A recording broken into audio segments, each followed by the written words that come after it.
Welcome to Season 2 of the Erotic Realm podcast, where we explore the world of eroticism, one erotic realm at a time. I'm Em, a sexologist and kinkster. The mission of the Erotic Realm is to humanize desire in all of its forms, including darker desires. Each episode, we dive deep into the psychology of desire with a sexpert, everyday kinkster, or a kink expert. This is an independent podcast. To support it, please consider becoming a paid subscriber at psychologyofdesire.com, where you'll also find deep dives into desire and surveys that you can participate in. You can also sign up there to get the podcast delivered directly to your inbox when it's released. And now for today's episode. Before we get started, I have something very excited to announce. The podcast has been nominated for the Australian Adult Industry Awards in the category of Best Podcast. So if you'd love to vote for the Erotic Realm to win this category, it would be amazing to have your support. I'll put a link to the voting website in the show notes, and I'd really appreciate it if you could give it a click and a vote, and who knows, maybe it will win Best Podcast. Thank you so much for listening and for your support. If you'd like to support the podcast, please consider checking out the brands that support the Erotic Realm. There's Firm Tech, whose tech ring offers fascinating insights into sexual health by tracking erection quality and nocturnal function. Splash Blanket, who create luxurious waterproof blankets designed for comfort, intimacy, and real-life messes. ProDX Health, who offer discreet, at-home STI testing. While Karoo and Lovents make premium pleasure technology, from couple toys to long-distance interactive devices. Then there's Lioness, who are doing something truly unique in sex tech, using biofeedback and orgasm data to help people better understand their arousal. I'm also partnering with Flow and Desire, science-backed libido support supplements designed to support sexual vitality and well-being. These are brands that I find genuinely interesting, science-backed, and I've used them myself, so they come with my recommendation. You can find the links to all of them in the episode description. If you try them, use the links below. It supports the show at no extra cost to you. And now, back to today's conversation. The following conversation explores a side of BDSM that is rarely discussed publicly: the difference between domination and ethical power. My guest today is Mark DeViate, a dominant, rope practitioner, polyamorous relationship veteran, and long-standing member of the kink community, whose journey stretches back to the early days of BDSM culture in the 1980s. Together we explore the psychology of ethical dominance, the transformative nature of rope bondage, the difference between performance-based and connection-based kink, and why surrender cannot be taken, it must be earned. We also go deep into Topspace, energy between people, long-term polyamorous relationships, the evolution of kink culture, and what decades of experience have taught Mark about trust, responsibility, and presence. This is a conversation about rope, power, intimacy, and the art of creating experiences that transform both people involved. Enjoy. Hi everyone, and welcome to the Erotic Realm. Today I'm very excited to be exploring the erotic realm of Mark DeViate. Welcome, Mark. Oh, good afternoon. Welcome to you. Thank you. Happy to have you here. So before we dive into all things erotic and sexuality, we like just to hear a little bit about who you are. Outside of that, do you have any hobbies, things that you get up to in your day-to-day life that don't involve sexuality? So I have I'm a older guy, so I've been around a long time, and I've dealt in lots of things. I've from car racing to I ran a large structural steel construction company and built many big buildings in Sydney and New South Wales. I've been a CEO. None of those things now, but No, I like to excel, push Mm-hmm. myself, and use my capacity. But it's all it's all about I think being as openly yourself as possible in all realms. So Mm-hmm. so sexuality, business, pleasure. We go to festivals, and we like music festivals, and we perform there, Shibari, and all around the world we do that. So yeah, so and that sort of stuff is sexuality, but isn't like it's Mm. also just being who you are. You know, it Mm-hmm. doesn't need to have sexual energy or sexual edge. Right. Mm-hmm. Mm-hmm. So let's dive into Mm-hmm. the erotic then, because it sounds like your life is full of eroticism and sexuality and exploring those various realms. So, how do you Mm-hmm. personally identify in terms of your sexuality and your kink identity? Well, unfortunately, I'm a cis white male dominant, which is potentially a risky position today. But I have a long association in the scene. I started playing in the early '80s privately, and I went through two marriages in that period, and then after the second marriage was no longer, I decided that at that time I was always monogamous, highly sexual, but and playing BDSM games and bondage, etc. Um, and mainly based on things like pushing, or maybe not pushing, but enhancing at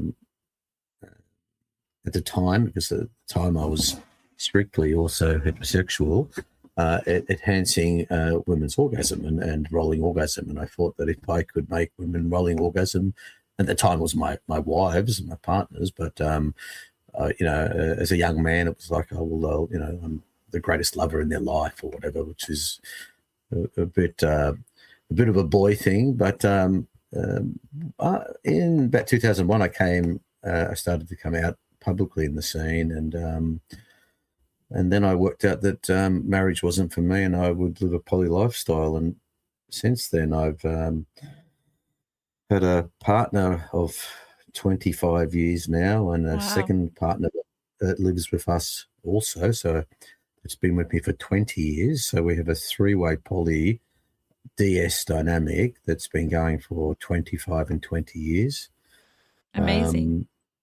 And then we have another partner that has been my partner, was one of my girlfriends, but one of my female partners' girlfriend for 7 years, and another one for almost 3 years. So, and then we have, because we're so associated with what we do, we have lots of people that trust me, and male and female that have, let's say, sexual relationships, but more than sexual relationships, let's say relationships, which is probably a bigger picture.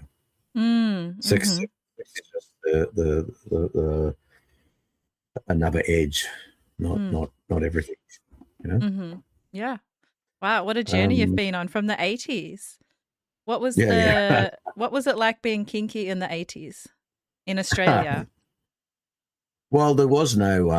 There was obviously no internet, and in fact, to get involved in any information on what happened, you would go to the video shop, video shop then, yeah, and in the back room is where you'd find all the BDSM and beyond. In those days there was videos of bestiality, all sorts of stuff available, but you could only get invited in there, and that's actually where you'd find out about parties and meetups and whatever else. So it was a very, very different clandestine type way, but things change, and they change for the better, and I think what we have today is a lot better than what we had then. um, you know, and and the consent argument has changed completely from then to today, and how it's framed, and so I think that's actually the biggest change in the understanding. Mm. So What's changed in terms of consent from the 80s to now? In the 80s and 90s,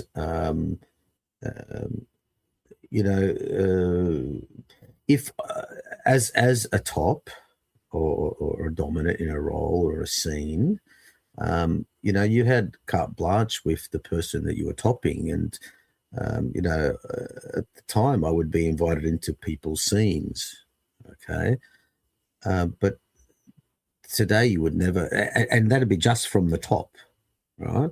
Today you would never ever think about going in the scene, even if the top invites you in, unless the bottom went, yeah, fine, that's great, So the Me Too changed a lot in the way consent is handled, accepted, verbalized, so I mean, I've never openly or been, I've never had a consent violation, but it's a tricky world in BDSM, and in those days it particularly more tricky because it could change, but it's just very different today than what it was before.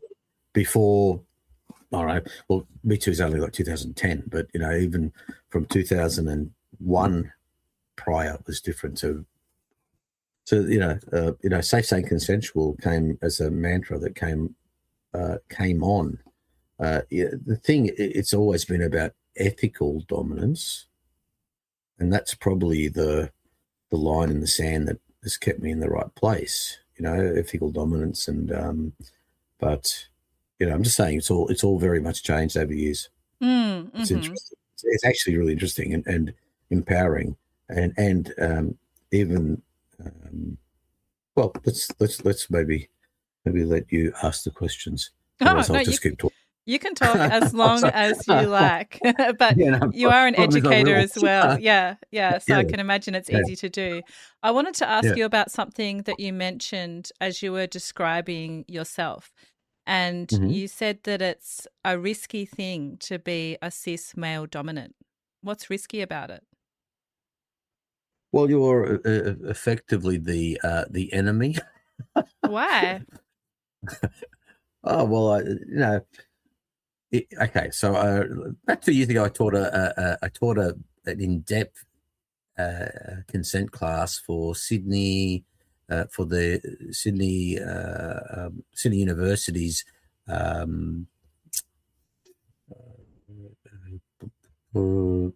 psych majors, right? So like a really in-depth class, and people came from Singapore, and that and it was held at the Sydney Uni's campus at one of the hospitals in Sydney, right?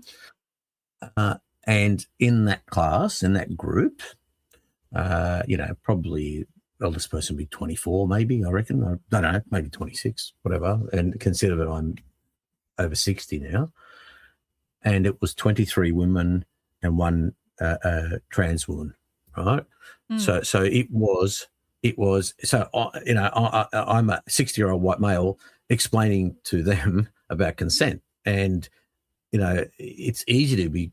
That they actually said to me that was the most complete understanding of consent that they've ever actually had, and they were praising me while I was doing the discussion. But I also understood that I'm not the natural person that they would expect explaining that role, explaining that information.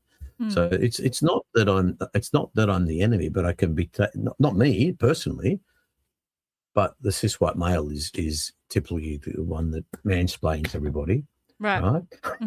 And so I could be easily seen to be the enemy, but not if you understand what I'm saying. Yeah.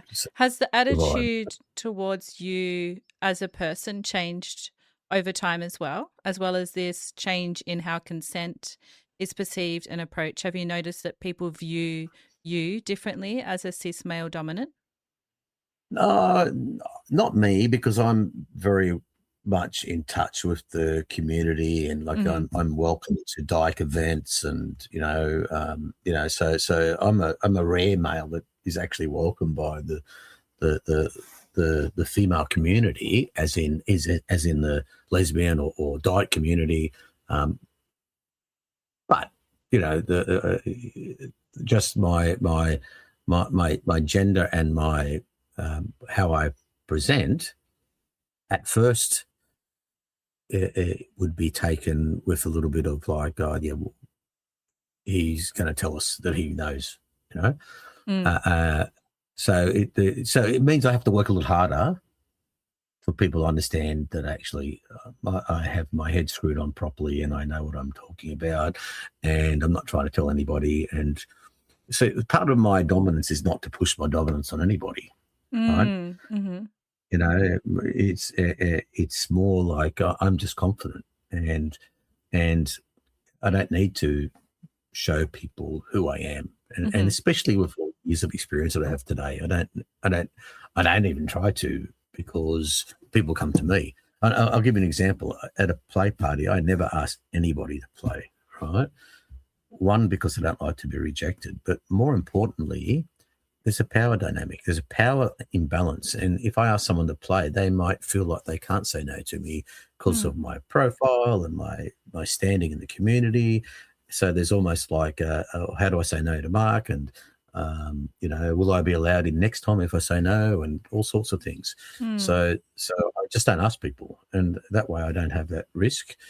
And people come to me and ask me if they want to play or learn from me or whatever, So and that's what I'm saying. So that's not something that, it's not something that people of my age and, white male sexuality that looks very, I don't have tattoos. I don't look alternate, right? And I roll in a community of alternative people, and so it's easier to be mislabeled because of how I look. Right. So reverse discrimination we could talk about, but it's not, it's not that I feel that way. I just understand that, I need to be considerate, and right. and I need to understand. I need to understand that I'm in a place of privilege, right? I should understand the privilege that I have, and allow people their own place, not. So anyway, that's right. Let's move forward. No, beautifully said. I really appreciate you speaking to that. So thank you. Yeah. I wanted to ask you. It's important. It's an important thing, actually. It is. Yeah. It very much is. I wanted to ask you about your dominance. Have you always been dominant? When did you first connect with your dominant side? The funny thing is, I've always been dominant. I've never actually felt like a desire to submit. But when I was like, I don't know, 10, 11, 12, I went for a whole voyage of self-discovery, right? And at the time I was like, I wanted to know what it was like to be a woman, actually. In my brain, it was more like, which is one of the reasons why I love strong women, is because it was like just trying to maybe somehow put myself in those shoes and understand where it came from, but I'm very energetic, right? So when you talked about, or when you spoke to me earlier, with your background in Tantra, etc., I've been energetic and able to just touch people, or even not even touch people lightly, and bring on pleasure, and nowhere near any genitals, if you know what I mean. So just through breathing and energy and connection, and but I was doing that 20 years ago, a long time before I'd ever heard of Tantra, or it was, so my dominance comes from understanding who I am, And so, I think when I was searching about myself, was I dominant or not? No, I think I was just inquisitive. But in all my roles, in all my, 2 marriages and, so many, I have, 4 poly partners at the moment, long term, plus all the play that I do. What I look for people to surrender to me, ultimately. So dominance, so obviously maybe people don't want to play that way, and that's fine because it's all about consent. But, ultimately, male, female, non-binary, doesn't really matter. The gender doesn't matter to me. It doesn't matter what's in between their legs at all. What matters is a willingness to, 1, understand their value, and 2, be willing to let go and hand over that surrender, like breathe into themselves and just let go. And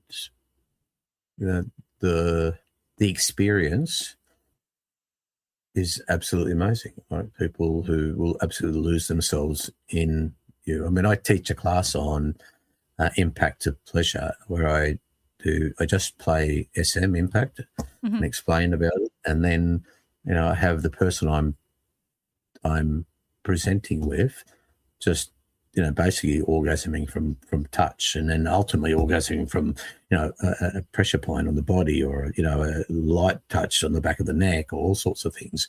But and then also from pain, cane, single tail, whatever it is, because we explain when we teach that pain is only a sensation, and sensation is in the end, it's relative to the person at that moment.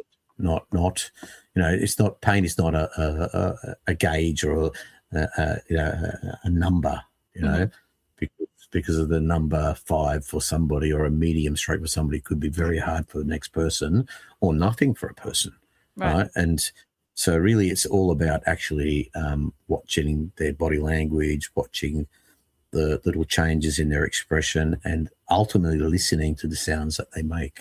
That's the key, because people making deep sounds are enjoying themselves. Right? So if the sounds are deep and they're having a great time, and the minute the sounds start to shriek,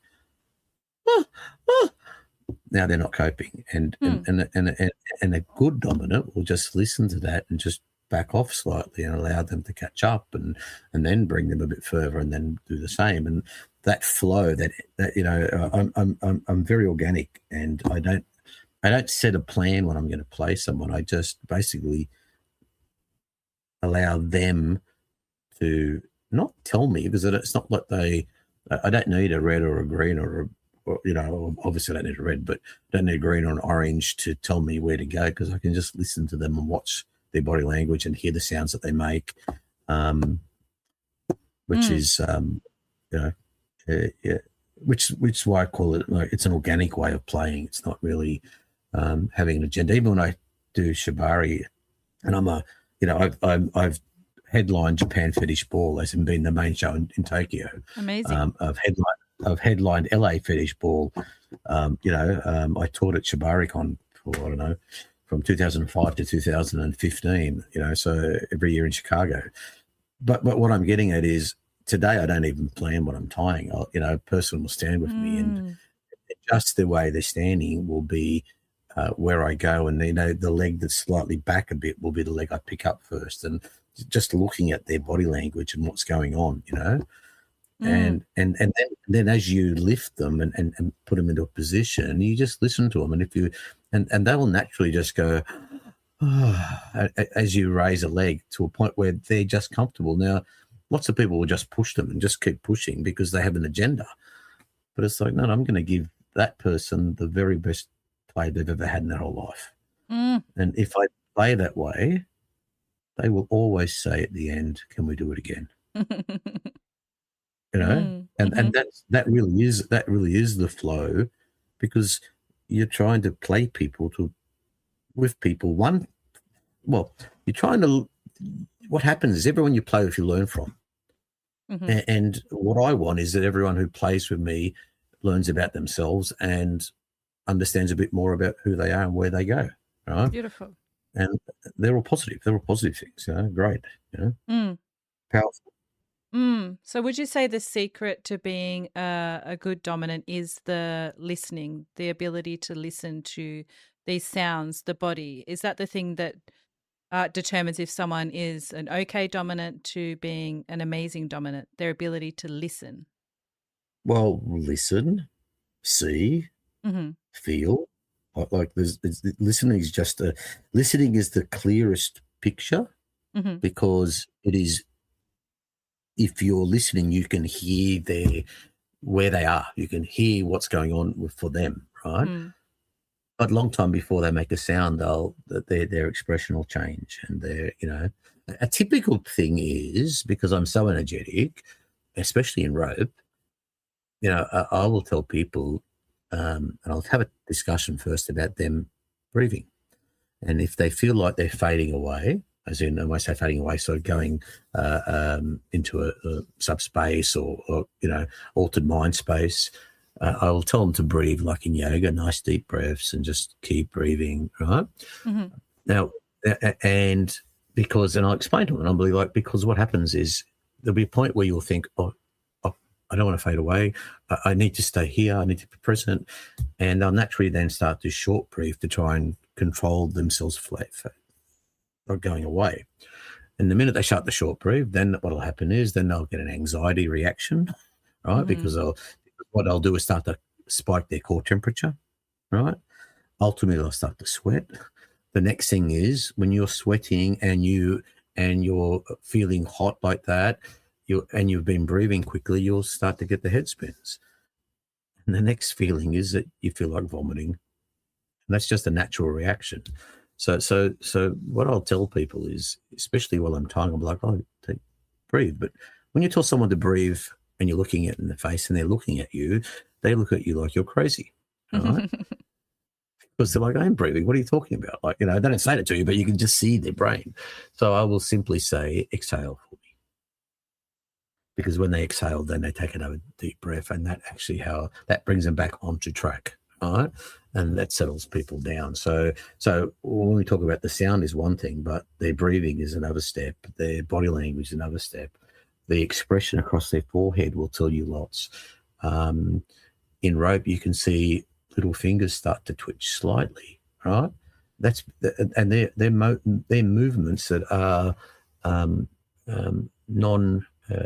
not thought about. They're involuntary movements, right? But you can see all these things happening, and if you pay attention, right, you'll see someone that you're caning or something, and their feet will start to flap a little bit, right? And it's either good or bad, but you just watch all the things that are happening. So yeah, listening, watching, watch the breathing. That's the difference between a good dominant who's playing for the person, not for themselves, right? Playing for the person and not for themselves. So their focus is outward and not inward as a dominant. 100%. Because because I don't have to worry about my dominance. That's the point. I don't have to worry about, am I dominant? I just got to be myself. If I'm worried about my dominant, am I? Okay. Now, there's nothing wrong with people learning because they've all got to learn. Everyone's got to get somewhere, right? But I just move forward with this confident, positive energy. But again, as I said to you, don't put it on anybody. People come to me, ask me to play, right? And I just give them an experience. Yeah. So let's talk about that experience a little bit more, because one of the traditions on the podcast is exploring a quote with you. And today's quote is from Carl Jung, who was a 20th century Swiss psychoanalyst, famous for his personality theories. And he once said, "The meeting of two personalities is like the contact of two chemical substances. If there is any reaction, both are transformed."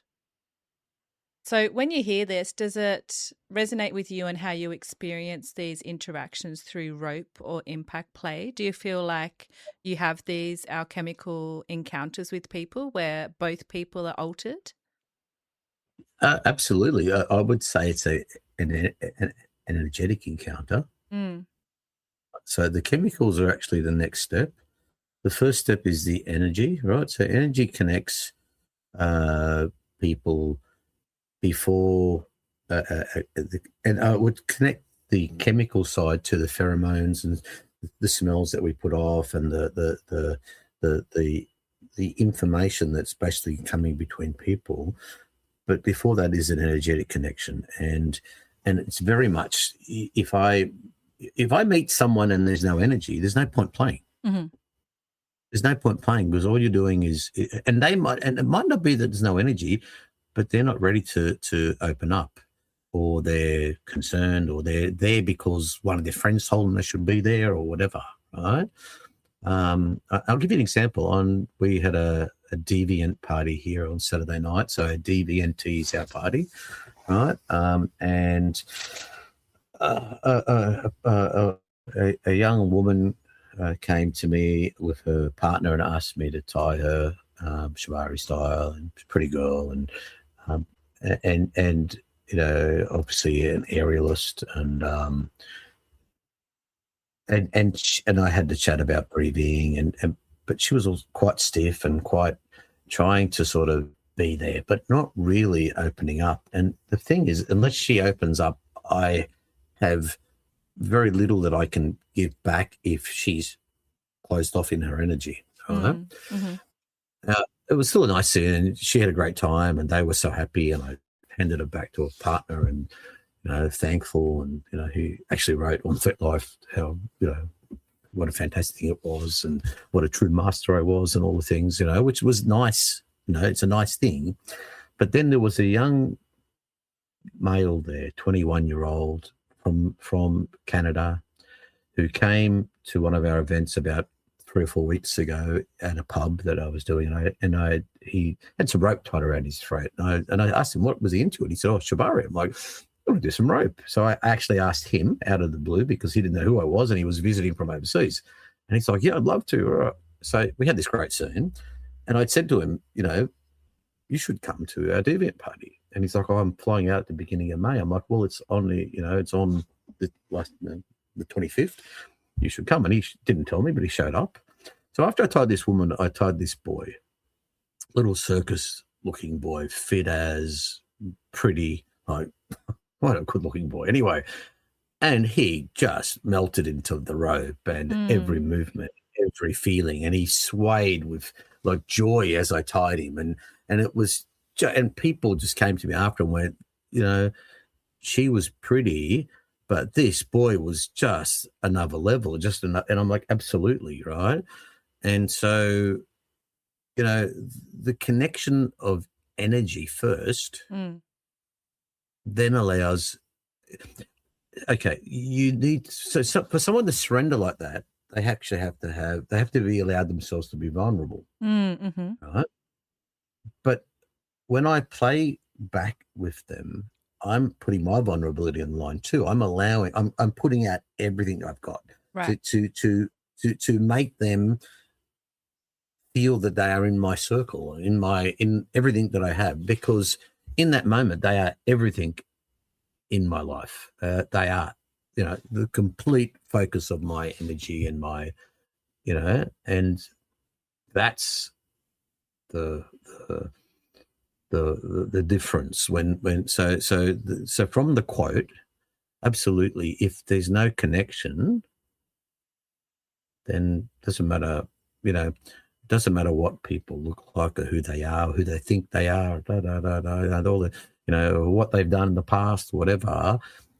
It all that matters, if you're going to bring two people together, is, do they connect? Is there a connection? And it doesn't have to be a sexual spark, because I don't fuck this 21-year-old boy, right? Yep. But he, you know, he showed up at this party, and he wrote to me, a friend of me on FetLife on Sunday, so the day after, and went, "You have made my whole trip to Australia." Wow. Right? right? So and it's not like I had sex with him or he blew me or whatever. Like it didn't need to be transactional. It was this absolute moment of flowing, of sharing of energy, right? Yep. And that's so it's, on the quote basis, yeah, like it's everything's about connection. Everything's about connection, right? What a So beautiful experience. Thank you for sharing that. yeah. You've mentioned a few kinks now, ropes and impact play in particular. What would you say are your top 3 kinks currently? If you could only explore 3 kinks forever from this point forward, what would they be and why? It's a hard one. No, the funny thing is, see, I love rope because I'm good at it, but if I played with a woman on the day party on Saturday, and she loves to be in my rope, and then we went back to one of the let's say our fuck spaces in the studio, and tied her legs closed, and I ended up fisting her through her closed legs as a first try, right? That's such a I know what to do. I know how to handle. I know how to move in and how to turn and twist, and so that's such a all body experience when you're so. What are my kinks? My kinks are orgasm play. All right, doesn't matter if it's pussy or anal is fantastic. All right, so fisting pussy or fisting bottom is definitely a kink because it just takes a person completely, like that makes them open up to you, right? So that's a great play, and there's a significant difference between anal and pussy. It also depends on the sex, the gender that you're playing, right? But that's it's such a deep experience with people where they just absolutely like, or the next one where we did a party just recently at OSS in Sydney, so that's a swinging venue, but we did a party with them called Deviant, so our party ex OSS. So we did it. So we basically brought a kink event into the swinging space, and at that party I did a fisting and caning at the same time, right? And so I'm bringing pleasure, like crazy pleasure, and then the impact of the cane, which brings crazy pleasure again. But and when you start blending pain and pleasure like that, where the mind sort of loses an understanding of which is pleasure and which is pain, because it's all pleasure in the end. Teaching people to orgasm from pain is a really great thing to open people's eyes. And when you do that in a swinging space, and the person that you're playing is basically burying themselves in the mattress on the bed, and there's people next to us that are having a threesome and there's nothing going on, and the person I'm playing is just basically trying to dig through the floor, right, as they're coming, like it's so I think impact, when you're playing it with pleasure, for pleasure, right, is a kink. I think rope, because I'm just so natural at it, is a kink. And then I think that orgasm play based on some form of fisting, doesn't really matter, fisting or toy or whatever it is, but my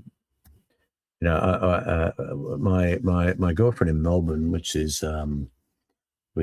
owns a big latex label, very well known, would say to the girls, the lesbian girls, our friends, would say, Mark has magic hands, right? Because I just understand how to play G-spot or everything, just applying pressure and waiting and holding, no movement, and everything will just start bouncing on its own, like You don't, I mean, boys think you have to sort of pound, but you can sit perfectly still, and everything. There's a good tip. Yeah, 100%. People don't understand that, but if I just put my thumb above the clit and my fingers under the G spot in that zone, and just stop and just hold and wait, everything starts to throb and bounce, and it's So yeah. Yeah, pressure as opposed to friction. Yeah, that's right. Because you don't need. I mean, it's nice to feel the pounding, right? And it's what people's brain goes towards.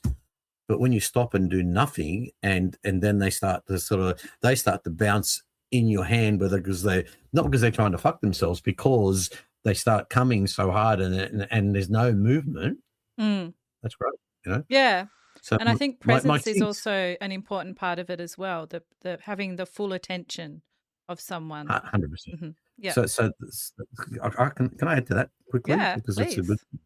One of the things I say to people is it's why Shibari is such when I tie Shibari, it's why it's so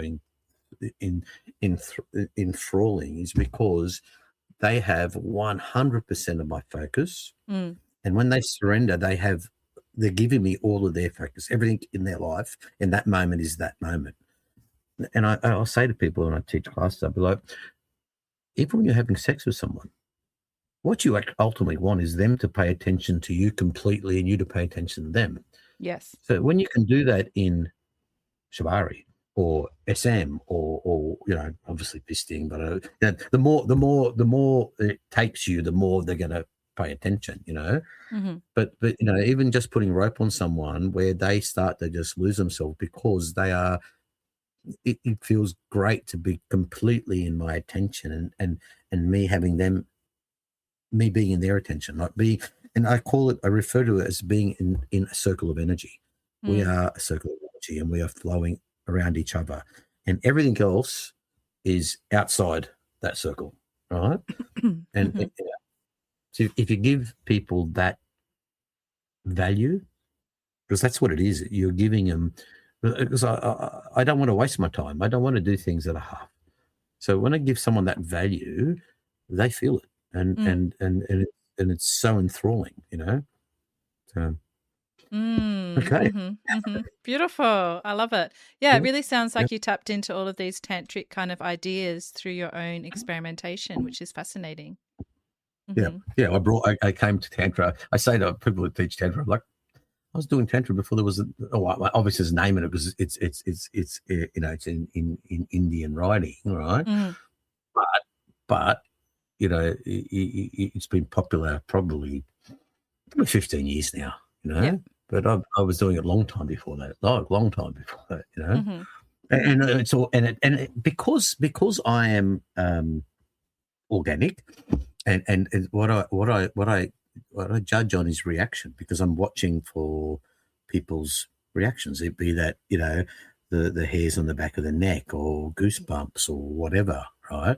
So because I'm paying attention to everything, that's why I mean it's organic. It's not something that's learned. It's something that's from. It's looking for responses from every input. Yep. I'd like to dive into that a little bit deeper. I have a research paper here. It's called The Biology of BDSM, a systematic review. And it looked at the emerging evidence that BDSM can involve altered stress regulation, bonding neurochemistry, pain modulation, and even consciousness shifts, suggesting that these experiences that we're having in BDSM may be far more psychobiologically complex than people assume. And reading it sounds remarkably close to what experienced BDSM practitioners refer to as Topspace, Domspace, Subspace, flow, and erotic trance. So does this research... Which is all what I've been talking about. Yeah, so I'm curious, we know that it's resonating with you and what you're talking about, but do you yourself experience top or dom space? And if so, what does it feel like for you? So the honest thing is No, not really, because I think I live in that energetic space all the time. Like Mm. one time, Lenny, which is my first BDSM partner, which is still with me now, 25 years later, it still wears my collar, and she's a really well-known mistress in Sydney. So and she said, Master, I'll give you my submission. This is back probably 2001, and I said to her, give me that. I said, I give you my dominance every day, every night. I sleep my dominance. I don't, I said, I am in my place the whole time, and the quality of what I give you is equal and opposite of what you give me, right? So the value of your submission is the value of my dominance, and without my dominance, there is no submission, and without your submission, there is no dominance. Like these are a real yin and yang, Yep. But do I go into top space? No, I think I'm always in top space. I mean, I love the opportunity to top somebody new, but today I'm really showing him my skill and but not as an exhibitionism. I just start to flow my skill, and the reaction comes back with what I would expect, but I don't really go into dom space. Do we go into drop? That's a different thing. So drop can still come top or bottom, right? And if a scene didn't go right for me, or I felt like it wasn't right, or I missed something, or I didn't flow right, or something, I may feel a drop, right? Not particularly bad, but I don't feel good for the rest of the day or something, or until I reset, let's say, right? Because I want to do the best I can every time, so because everyone, if you see value in someone, why would you not do your best? I'm like, well, that's, I mean, that might just be my, one of the things that might be my kink, So how do you personally reset if you're having one of these moments? What does a reset look like for you? Oh, I don't think I get out of it until I go to sleep. And then wake up the next morning, and I'll be like, it's a beautiful day, and we start from here. But it's very rare. But sometimes things aren't right, and even if people, the clearer one is someone maybe not understanding your intention, or putting a negative intention to something that you were trying to put forward as in a positive way. But that's also me understanding today that not everyone is.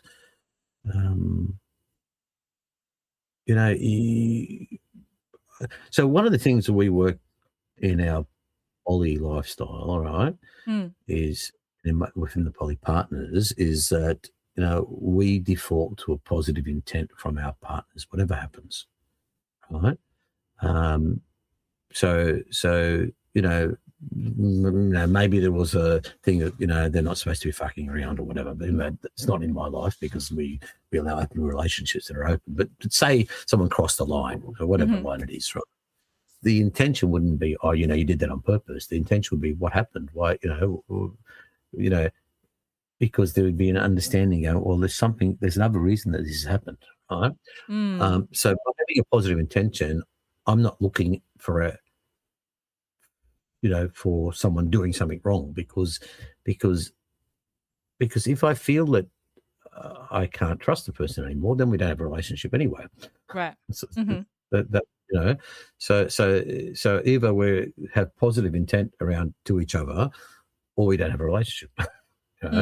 So that's that. So I don't know if that's answering your question, or no, it does. I wanted to ask you about your poly relationships, because there's not too many long-term triads that I've heard of that have been together for 20 years or more. You're speaking about a well-known sex worker in Melbourne who's going to come and stay with us soon.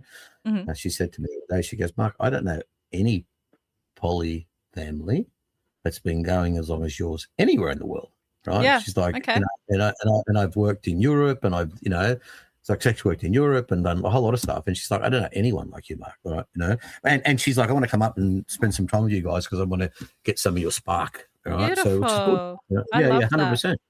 So 100%. is the positive intent that you're speaking about the assumption that your partners have a positive intent at all times one of the secrets to your successful triad relationship?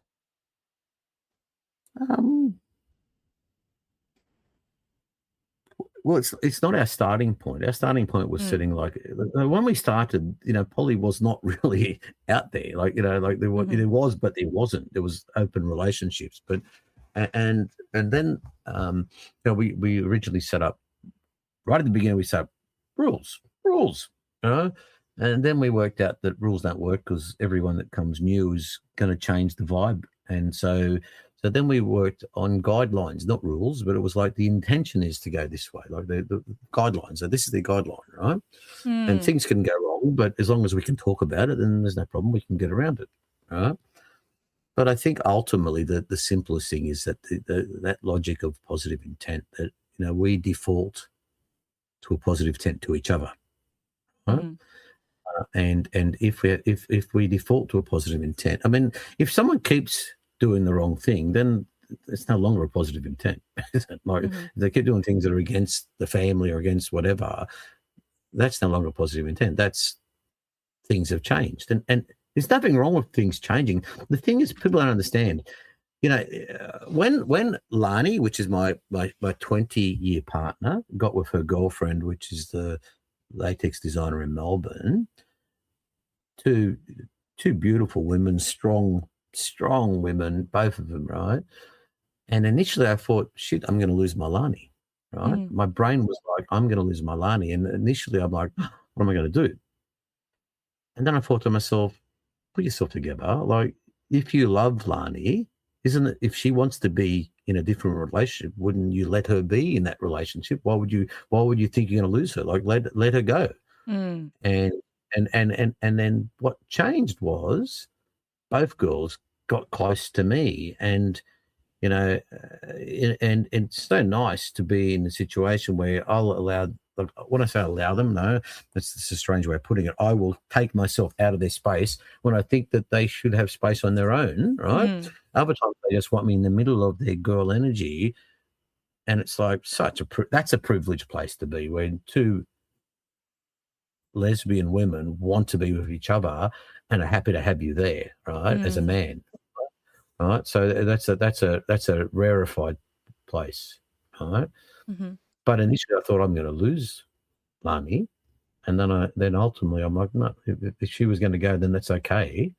But and by changing the narrative to going, I'm going to lose her, no, she can do whatever she wants. If what happened was the energy grew towards me, not the other way around, where had I stuck my brain in on, I'm going to lose, no, what would happen? I would lose. Yeah. But I would lose because I would be changing instead of allowing, you know, like letting it be, you know. So I really think that the positive intention thing is probably the crux of understanding. And if the other point is, if someone does have a positive intention because they've got something else on their mind, they want to be somewhere else, why would you hold on? Yeah. Why would you try and hang on to them? Right? The answer is, it's like, you know what? It's okay. Life's changed. Things have changed. You found something that you feel that you want more. It's okay. You know, that's okay. That's part of being fearless, right? Because being poly puts you in a situation where all your relationships could all dissolve out from under each other, right? But you have to be fearless. You have to allow that to be, right?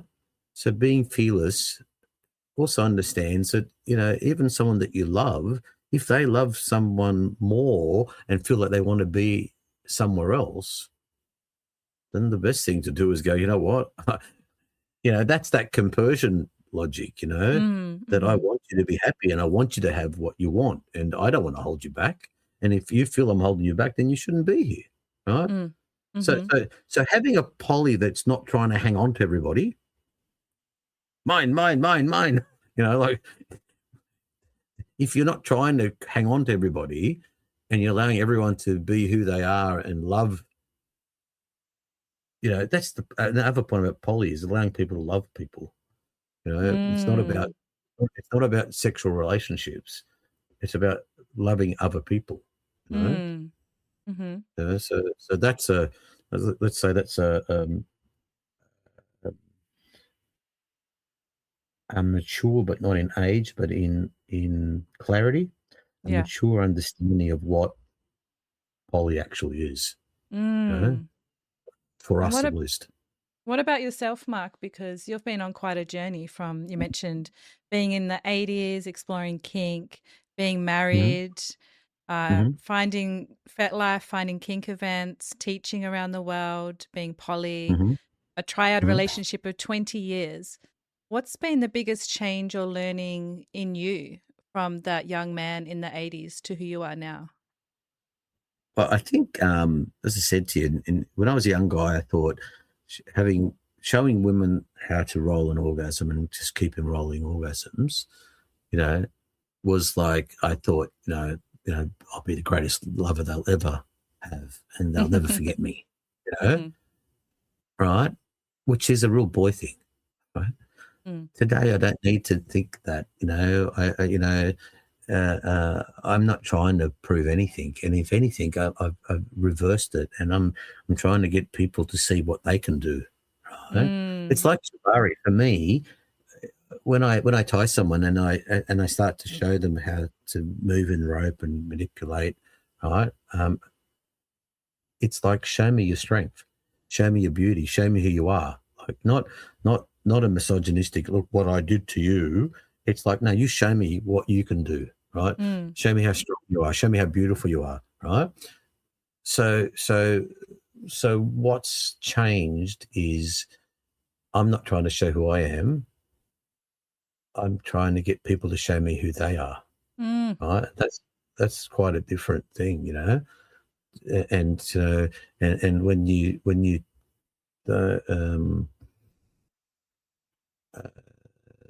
when you show a person and they start to lose themselves in an orgasm, the funny thing is, we used to say, people say, how many orgasms did you have? Blah blah blah, and one of the things we'd say is, if you can count, you weren't there, right? but the more reality is that if you're doing it well, it's one orgasm that lasts for an hour or hour and a half or 2 hours. It just keeps rolling and rolling, and it settles and it comes back and so it's just like it's a continuous pleasure wave, Sounds terrible. Sounds terrible. Yeah, I know. I mean, I have so many people, trying to run away, but it's okay. But so that's quite a difference, and it's because I'm more seated and comfortable in who I am. And I don't prove who I am anymore at all. And it's like, you know what? That's why people come and ask me, and I don't need to ask, and I don't try and ask.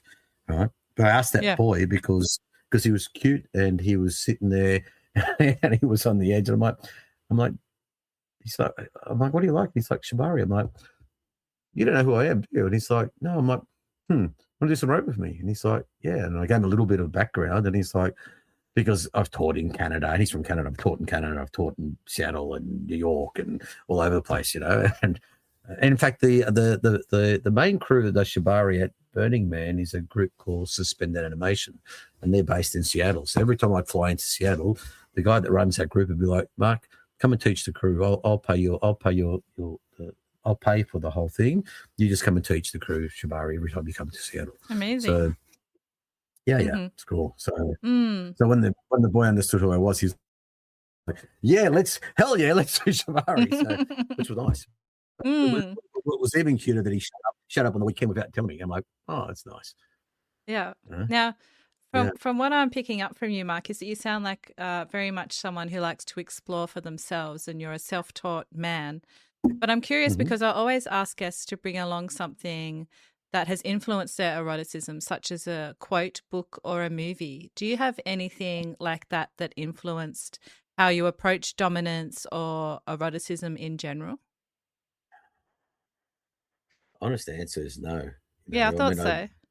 Yeah. I've watched, lots of movies and preaching the perverted and all those sorts of things. And the thing is, when I read a book or I used to, in the early 2000s, all my friends that were teaching in America all started to do their own books. But the books were basically just rehashes of other classes that they'd been to, and we would laugh and go, everyone who writes a book now is now an expert, but in reality, they're just rehashing what they've heard somewhere else, Right. So I tend to look at what I read, and only if it fits in with what I understand do I believe it. Otherwise, I go, these people are just writing not from their own experience, but from gathered experience. Mm-hmm. And to a point, it's right because it's writing what they've heard and what they know, but they don't have their own filter to go through that. So a book or a movie is not really what I would go to try and align myself. Mm. I mean, when 50 Shades of Grey was out and everyone lambasted it, right? But I thought to myself, there's bits in this that actually fit BDSM and other bits that are obviously, Hollywood or however, but everyone was like, oh, it's terrible. I'm like, you know what? There's lots of elements there that actually are right as well. Mm. It's easy to just go, everything's wrong, but there was elements that in that thing that were right. And I thought to myself, I went with there was a sexographer in Sydney called Nikki Goldstein, a friend of mine, who would do Channel 7 Sunrise every, and she'd be the national the Australia Sydney's sex therapist, like blah blah blah. So when the movie was on, she's like, Mark, will you come as my expert and watch it with us as a group? And I'm like, yeah, no problem. Let's go, And I gave a write up on it to her, right, which I thought was okay, and she was all happy that I'd got along with them as a group to look at the movie. The cool thing about that was, at the time, we just opened Studio Kink in Sydney here, and we had an art opening for the studio, and because it's 50 Shades of Grey, we had an art opening on a Tuesday night, and 1,100 people showed up. Wow. Yeah, well, that's bigger than a dance party, like a big dance party, right? And it was because people wanted to see BDSM, kink space in a non-threatening environment. So coming as the art show, they could come. So we had such a cross section of community because of 50 Shades of Grey. That's all. Because otherwise, there's no way that 100 people would have showed up. And another thing I'm going to add to my little bow. So on your podcast here is that 2 years ago, Studio Kink, our Mardi Gras float won best float at Mardi Gras as well in Sydney. Cool! Congratulations, that's awesome. Well, kink floats don't tend to be at the back of Mardi Gras parades because we're the dirty we're the dirty laundry of the community of the queer community. But they gave us best float in the parade, and it was pretty special to be recognised by Mardi Gras. So, why do you think you got best float? What was it about it that year? Oh, we're always the best float. Okay. we bring a huge truck, and we do aerial on the truck, and naked barber does head shaves on the truck. And oh, cool. We've got 80 people behind us, and people in their kink gear, and we just tell people to be themselves. Bring us who you are. You don't need to do particular marches or dances. You just be yourself. Be out there. We have the Extra Dirty's a big dance party in Sydney, and one of the DJs is a French lesbian that called Hilo. And so she was DJing she DJs our float, and we have the best music in the parade. Any club during the parade? We just stand out. We just we got This year we did Shibari on the truck, which we do often while the truck's going down the road, and so we do lots of stuff. But why do we do it? Or why did they pick us? I think because we openly give to the community, and people appreciate it. Yeah. Yeah, beautiful. I'll have to have a look if there's any footage of it. Have a look at what it looked like. Oh yeah, it'll definitely be. Yeah, it's definitely. Cool. Yeah. Every year. So book quotes, not really. Yeah. Sorry. No. I had that feeling about you. It's it's good to have your authentic self and however you operate. Yeah. So I appreciate you sharing. Mm-hmm. Yeah, absolutely. Thank you. You've mentioned a few experiences throughout the podcast. I'm curious to hear from you. You've obviously got a lot of experience with many different people in events in your private life. What is a peak erotic experience that you've had that you'd like to share with us today? Peak erotic experience.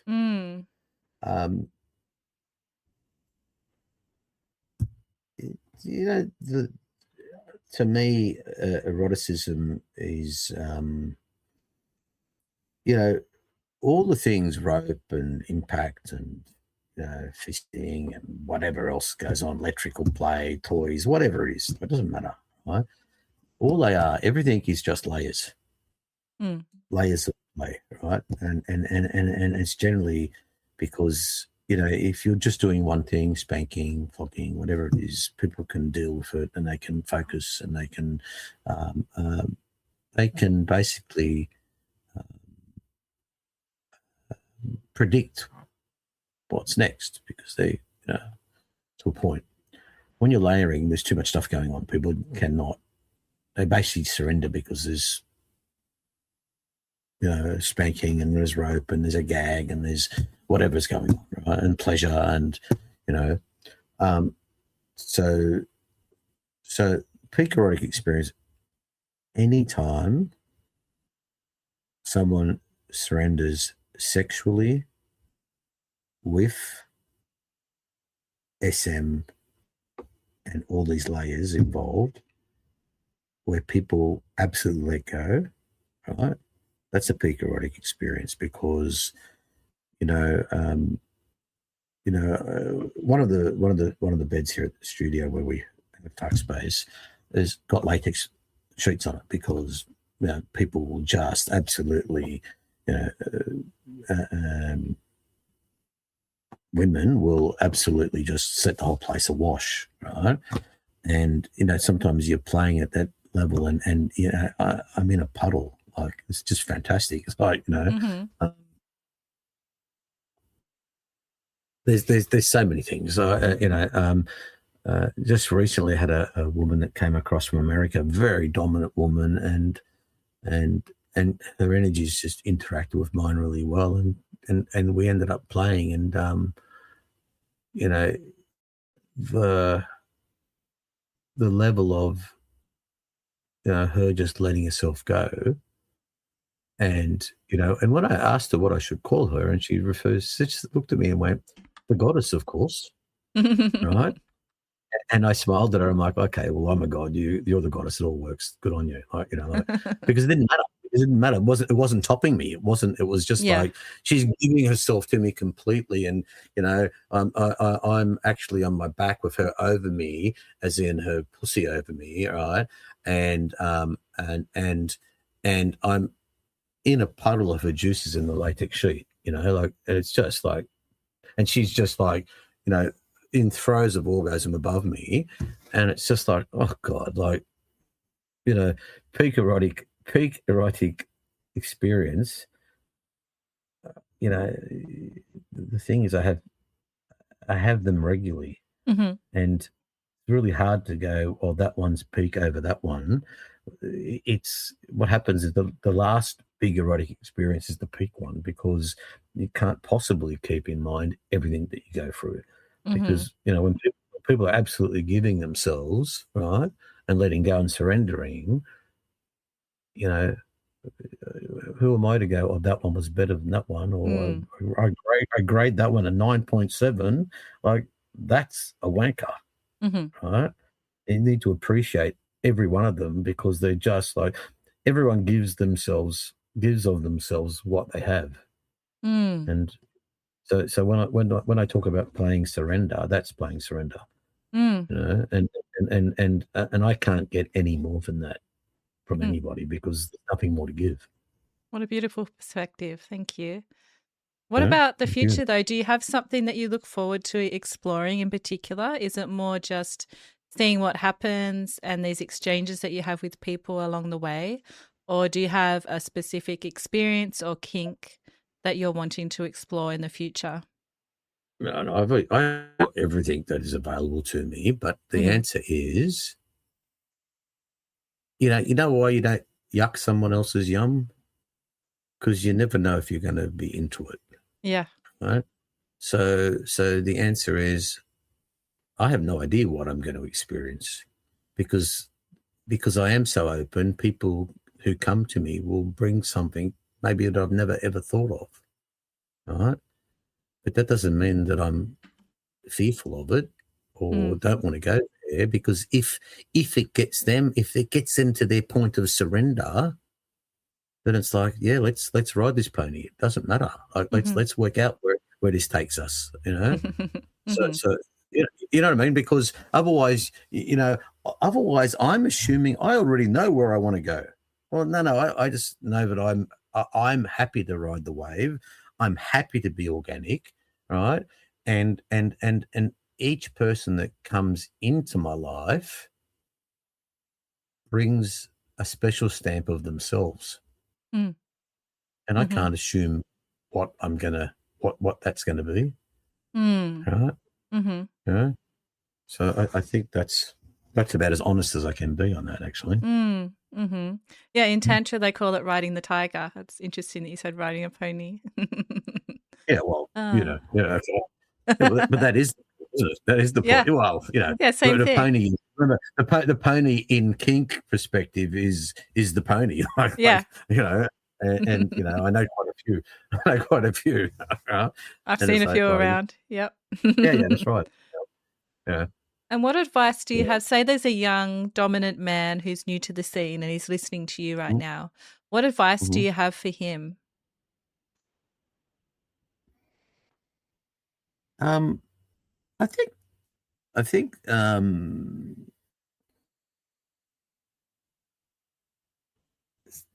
the thing is, people have to be really honest, and it's hard to be really honest when you're not sure about who you are. That's a difficult thing, right? So people try and, the whole fake it till you make it, and it sounds, people got to start somewhere, Yep. right? And I'll try and do something and try and take the line, all right, and be something, all right? And as long as they're honestly communicating, all right, I mean, that's probably the key. Like, yeah, one of the things Eleni said to me 25 years ago more was, Master, I just need you to be consistent. Right? And so, and that's to be, consistency is sort of like, whatever I say, they need to be able to do, not talk, And so being honest. So a key one, I'll give you an example, a key one. So in rope class, we talk about consent, we talk about negotiation and blah, blah, blah. One of the things I say is, young men will typically do it. They'll bullshit about their experience. They'll be, oh, you've done this and I've done that. And I'm like, if you bullshit about your experience when you're negotiating to do a rope scene with someone, you don't have consent. Yeah. Because the basis of your consent is a lie. And the reason the person said, yeah, I'll play with you, is because they figure you know what you're talking about. Right?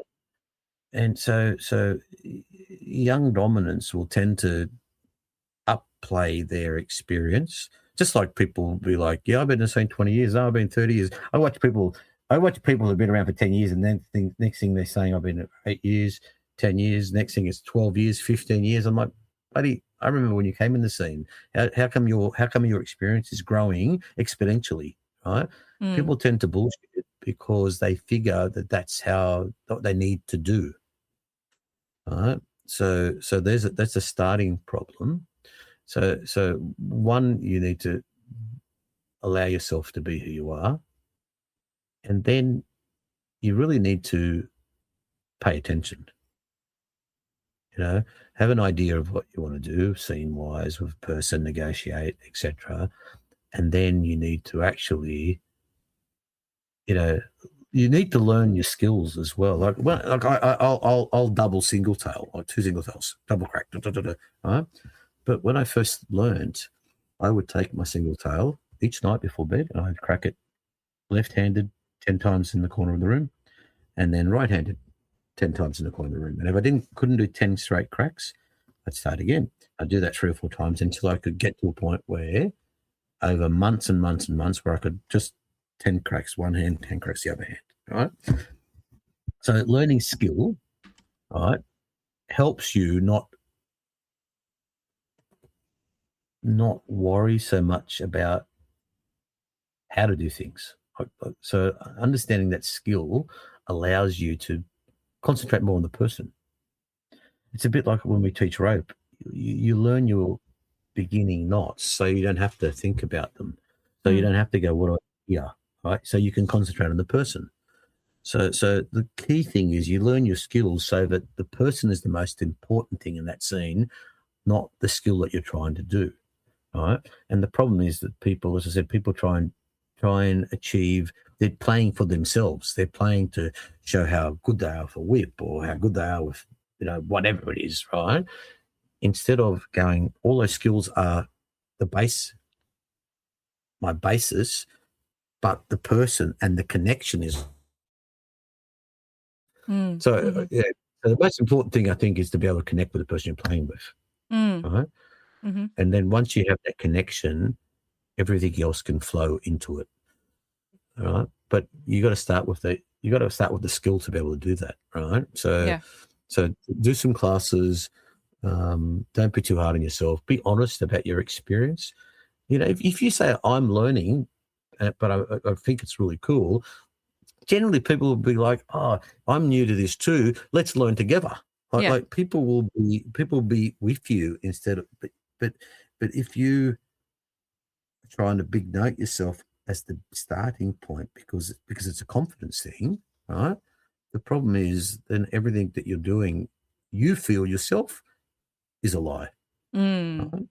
It makes it hard to be honest when you start everything on the basis of bullshit. Yeah. That's great advice. Thank you. Yeah. So where can people find out more about you, Mark, and the work that you do and the events that you've mentioned? Where's the best place to find out more information about everything? Oh, so studiokink.com is the easy way, right?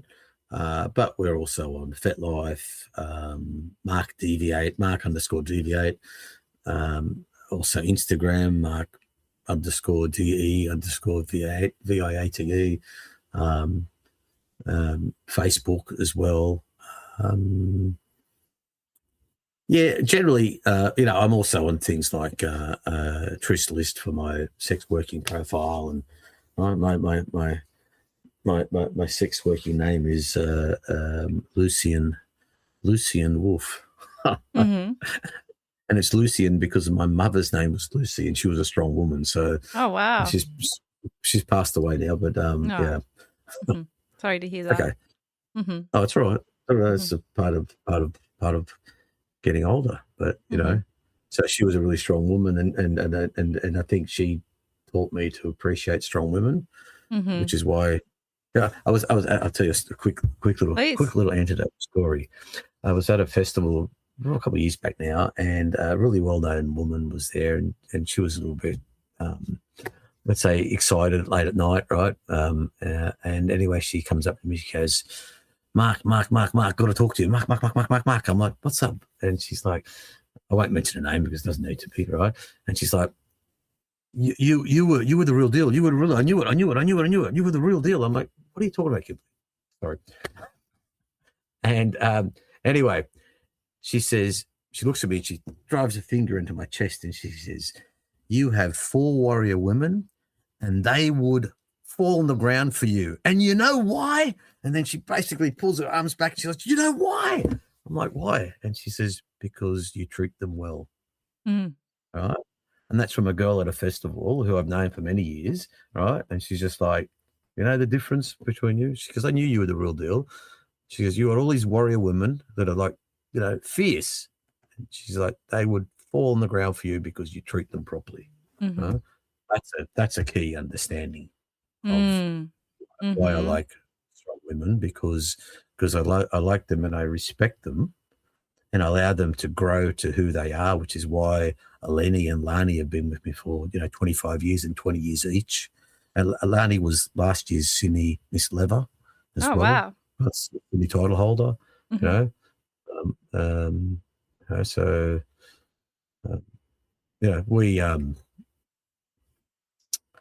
we do lots, and we carry what we do genuinely. Mm-hmm. Mm-hmm. How do you find us? Find us online. Come to Studio Kink classes. Shibari and BDSM beginners, impact intensive, all sorts of things. DVNT is our play party. We also do a party called Dopamine. So it's a daytime party with no alcohol and no stimulants on purpose for people that want to play completely straight, right? Mm. And so there's all sorts of things that we do. We do after doing a survey. We did a survey last year at the studio. I'll tell you this one. We had a respondent, so we had about 300 respondents. So that's a pretty big, private survey, right? Mm-hmm. 17.3% of the people that come to the studio are trans or non-binary. Oh, wow. The national average is 3.2%. Yeah. So we had to check against the census, right? Mm-hmm. So we're 6 times overrepresented in trans and non-binary people coming to the studio because they feel safe. Amazing. Very important thing. So then out of that survey, but one of the things was people wanted to do dating type things. And I'm like, dating? Who wants to do dating? Like crazy. But, I'm a bit further down the line. So we started a thing called Carnal Connections. And it's a queer, kinky speed dating, but not dating for pickup, for connections, for people to go to class with. If you want to play, obviously play. If you want to go to parties with, if you want to go to classes with, if you just want to have connection. And it's fantastic. And we researched it. We wrote our own cards to help people talk. Now we've done our own app to make it work really easily. And I think it's on this Friday. 1st of May is the next Carnal Connections in Sydney. Amazing. Yeah. So we do lots of things. Yeah, very busy. Very busy. It's been really nice talking to you, Emma. Yeah, you too. So just to end, if you had to sum up your eroticism in one word and one word only, what would that word be and why, Mark? What I use on my sex working profile is refined, and it's because I think for everything that I do, I've finally come to a place where I'm comfortable in my skin completely, and I understand the effect that I can have on people and how they will have on me. But that understanding is so the refined thing is not. It's like maybe another word is developed, right? I don't know.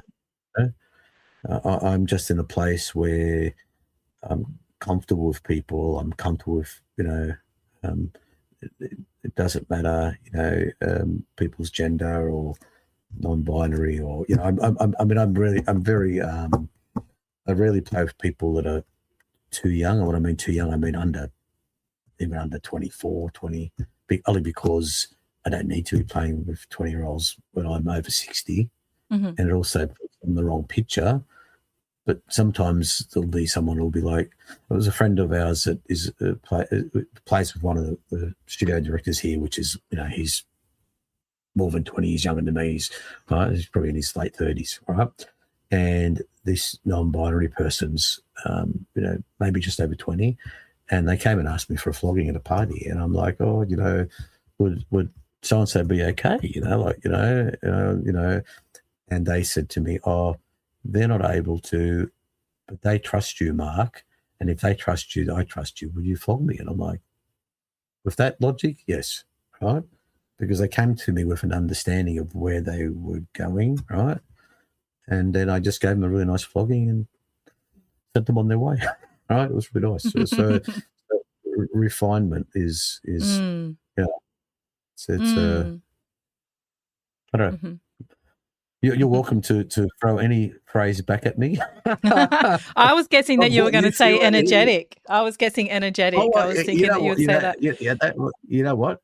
Lani says to me because I play with lots of people, she's fine, like that, go do it. And she goes, you know what? She says to the girls or the boys, she says, I outsource because Mark is so much energy and never. You know? So she's like, I outsource. I can't keep up with it, so I just let it go. You know, Funny. Because she doesn't lose anything out of me outsourcing. Like her outsourcing, be like she doesn't lose anything. Mm-hmm. I'm happy. She doesn't lose anything at all. Right? So yeah, it's pretty cool. Mm-hmm. So energetic, good tick. Appreciate it. See, you've picked the vibe very well. Oh, you told it very well. So, Mark, thank you for this conversation. And I really love how you've reframed dominance as not about control, but about presence. And I think that'll challenge some assumptions that listeners may carry about BDSM. So thank you for taking us into your erotic realm today. And thank you for everything that you do for the community. It's much appreciated. It's been awesome. Thank you for asking me to be part of it. And I hope I haven't bored anybody, but I've just told you how I feel. Definitely not. Well, thank you again. Thank you. I'm Em, and this has been the Erotic Realm Podcast. Thank you for listening to this episode of the Erotic Realm Podcast.